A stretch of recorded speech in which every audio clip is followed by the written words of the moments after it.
Kasi, yung operator, tsaka yung mga tao kasama sa division should be protected.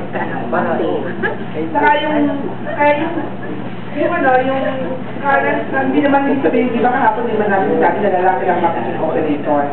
Ang issue dun ay yung ating reproductive health nung nasa state, sa moment na nasa stage na hindi siya nag-expose. Now let's go to client focus.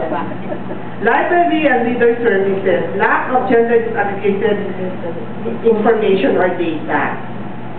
Information advocacy, training and consultancy.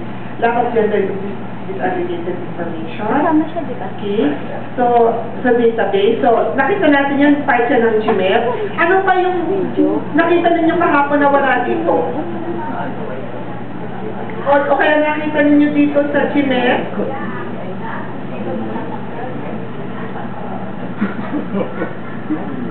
Halimbawa sa inyong PTA,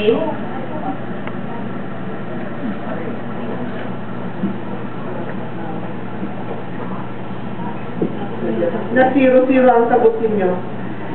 I would like to focus on information campaign. Ang sagot niyo dyan, 1-1-1 actually.